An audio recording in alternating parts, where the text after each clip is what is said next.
ये कहानी एक पेड़ की है जिसमें दिखाया जाता है कि विकास और एक लड़की एक पेड़ के नीचे बात कर रहे होते हैं। तभी लड़की देखती है कि विकास के शर्ट पर खून है और जैसे ही दोनों ऊपर की ओर देखती है तो वो उसने एक लड़की को देखती है कि एक लड़की रस्सी से झुली हुई दिखाई देता है। बरेली उत्तर प्रदेश के एक छोटा सा गांव और गांव के बीच एक छोटा सा बरगद का पेड़। वह पेड़ जिसकी छांव तले बैठना तो दूर की बात है, जिसके पास जाने से भी गांव के लोग कांपते हैं।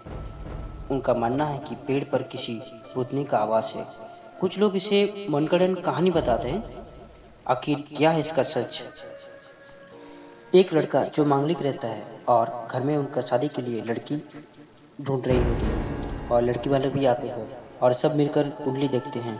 इधर जो लड़का लड़की को देखने के लिए आते हैं वो एक दूसरे से एक कमरे में प्यार भरी बात कर रहे होते हैं और उन दोनों का प्यार हो जाता है और लड़का उस लड़की से शादी करना चाहता है। दोनों मान जाते हैं। अचानक लाइट चली जाती है और असल में उस समय लड़का लड़की एक कमरे में बात कर रही होती है। लाइट जाते ही लड़का वहां पर नहीं रहता और लड़की विभोर को बुलाने लगती है और अचानक हवा चलने लगती है और विभोर खिड़की बंद कर देता है और दोनों प्यार भरी बातें कर ही रहे होते हैं। तभी कुछ आवाज सुनाई देता है।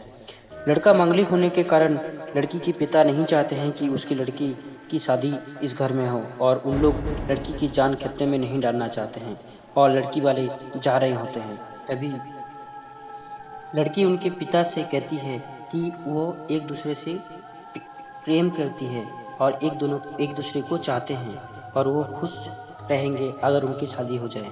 तभी विभर पंडित को कुछ उपाय पूछते हैं और पंडित जी उपाय बताते भी हैं कि लड़का को एक बरगद का पेड़ से शादी करना होगा और बाद में वो पेड़ को कटवा दिया जाएगा जिससे दोष पेड़ को लग जाएगा। अचानक तभी मोमबत्ती कुंडली पर गिर जाता है और कुंडली जल जाते हैं। घर वाले उसे अब सुकून बता रहे होते हैं। एक दिन वैभव कहीं जा रहे होते हैं और उसी जगह जहाँ पर बरगद का पेड़ होते हैं उसका बाइक सामने खराब हो जाती है और उनके दोस्त बताता है कि जिससे आपका शादी होने वाला है वह यही पेड़ है।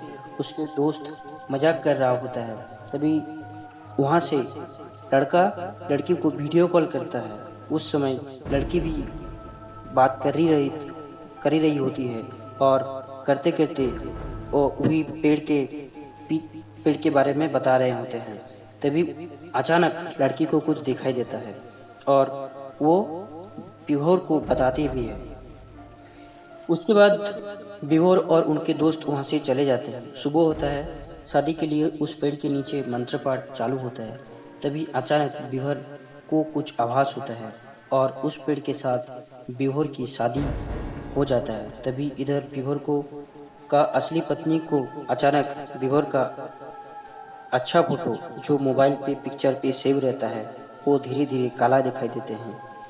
इधर विभोर के कुछ आभास होने लगते हैं कि उसके साथ कोई है और उसके बाद विभोर उस पेड़ को सिंदूर लगाते हैं, मंगलसूत्र पहनाकर शादी कर लेता है। उसके बाद विभोर अपने माता पिता की चरण स्पर्श करता है।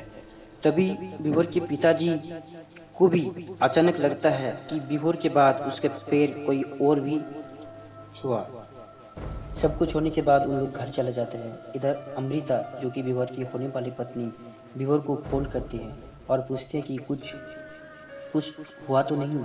उसे लगता है कि कोई उन दोनों के बीच आना चाहता है। तभी विभोर उन्हें विश्वास दिलाता है कि वो उससे बहुत प्यार करता है। उसके बाद विभोर को घर के अंदर ले जाया जाता है और एक कलश रख दिया जाता है। हिंदू रीति रिवाज के अनुसार कलश को पैर मारकर अंदर ले जाया जाता है, लेकिन विभोर अंदर जाता है और कलश अपने आप ही गिर जाता है। वह चीज इन लोग नजरअंदाज कर देते हैं। उसके बाद पंडित जी पेड़ को काटने के लिए लोगों को बुलाए हुए रहता है। लोगों को वहां पर लिख के जाता है जहाँ पर पेड़ रहता है।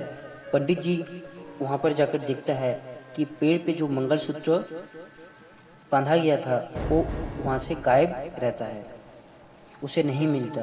वो सोचते कि शायद चोरी हो गया होगा।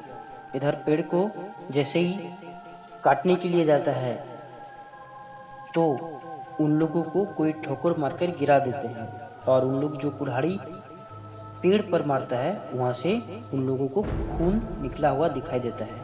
उसके बाद कुल्हाड़ी हवा पर उछल जाता है और उन लोगों को वहाँ से भाग जाता है। एक दिन की बात है, वैभव सोने के लिए रेडी हो ही रहता है, तभी उनको पायल की आवाज़ सुनाई देता है। वैभव सो जाता है और पंखा अचानक चालू हो जाता है और वही भूतनी वैभव के साथ ही सो जाती है। इसके बारे में वैभव को कोई पता नहीं चलता। रात में वैभव को सपना आता है, जिसे दिखाया जाता है कि उसको गला दबाया जा रहा है। वैभव को वो सच लगता है। वो उससे बचने का कोशिश करता है। जैसे ही जागती है तो देखती है सुबह हो गया है। असल में वैभव सपना देख रहे होते हैं। वैभव उसके बाद नहाने के लिए बाथरूम के अंदर चला जाता है। जब वो बाहर निकलता है तो उसका साट तैयार रहता है। वो मनी मन सोचता है कि ये साट किसने निकाल के रखे। वहीं पर मंगलसूत्र भी मिलता है जो पेड़ पर पहनाया गया था, और सिंदूर भी उसी घर पर मिलता है। शाम हो जाता है और वैभव लड़की को फ़ोन करता है ताकि उन लोग मूवी देखने के लिए जा सके, लेकिन अचानक उस बात करते करते उसका फ़ोन डिस्कनेक्ट हो जाता है। वैभव को कुछ समझ में नहीं आ रहा कि उसके साथ क्या हो रही है। उसके बाद ये दिखाया जाता है कि वही आत्मा वैभव के पीछे बैठी हुई रहती है। असल में पेड़ से शादी होने के बाद विभोर काफी डरा डरा सा रहता था। लगता है कोई उसका पीछा कर रहा है, कोई उसे देख रहा है। ये चीज कोई विश्वास नहीं कर रहा था। बाद में विभोर अपनी होने वाली पत्नी को भी ये बात बताते हैं। उसके बाद अमृता अपनी शादी की अंगूठी लेने के लिए बाजार जाते हैं, और गाड़ी से जब लौट रही होती है तो विभोर को इसके बारे में बताते हैं कि यह इसका फेवरेट अंगूठी है। और बात करते करते अंगूठी गाड़ी से गिर जाता है। सब कोई निकल के उसे ढूंढने लगते हैं, लेकिन उसे वो अंगूठी नहीं मिलती। अचानक जमीन के अंदर चले जाते हैं। वो दूसरी अंगूठी लेने के लिए सोचते हैं और बाजार जाते हैं। सब लाने के बाद उन लोग विभोर के घर पर जाते हैं, और धीरे धीरे विभोर के घर में अमृता घुसी अंदर जाने की कोशिश ही कर रही होती है। तभी अमृता को वो आत्मा धक्का मार देती है। अमृता गिर जाती है। फिर सब उनको उठाते हैं और अंदर चले जाते हैं। शादी की रीति रिवाज के अनुसार लगन देते हैं और अंगूठी भी पहनाते हैं, लेकिन तभी अचानक लाइट चली जाती है। विभोर से वो आत्मा अंगूठी छीन लेती है और अमृता की गला दबाने लगते हैं, और इससे अमृता डर से भागने लगती है और वही आत्मा उनके आगे आ जाती है। अमृता इससे डर जाते हैं और जोर से चीखती है। उसके बाद वहां पर विभोर भी आ जाते हैं, लेकिन आत्मा वहां से विभोर को एक जगह से लड़ने नहीं देता है और अमृता को भी गिरा देती है, और अमृता भी वहां से हिल नहीं सकती, और गाड़ी धीरे धीरे अमृता की तरफ आ ही रही होती है। तभी विभोर कहता है कि वो जो कोई भी है, वो जो भी चाहेगी वो मान लेंगे। तभी सब अचानक बंद हो जाता है और विभोर को खींचती हुई कि कोई कमरे के अंदर लेकर जाता है, लेकिन कोई उसे देख नहीं सकता। विभोर के बस हाथ खींचते हुए अंदर दरवाजा के अंदर लेकर जाता है और रूम में प्रवेश करता है। दरवाजा अचानक बंद हो जाते हैं। पंडित जी 7 दिन तक पूजा करने के बाद भी दरवाजा नहीं खुलती। आत्मा इतनी ताकतवर रहती है कि उन लोग उस दरवाजा को नहीं खोल सके। तभी एक तांत्रिक को बुलाया जाता है और वह बताते हैं कि इसके लिए महापूजा करना होगा क्योंकि आत्मा बहुत शक्तिशाली है।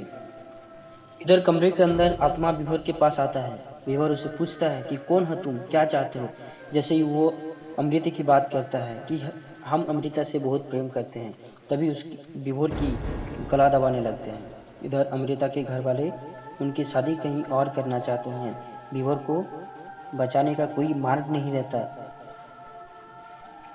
इसीलिए सब चिंतित है। लेकिन अमृता इससे नहीं मानती और वो पंडित जी को रिक्वेस्ट करता है कि वो विभोर के पास इसको लेकर जाए। अमृता पंडित जी की मदद से उसी पेड़ के पास जाते हैं और पंडित जी उसे बताते हैं कि मेरे साथ मंत्र का उच्चारण करो।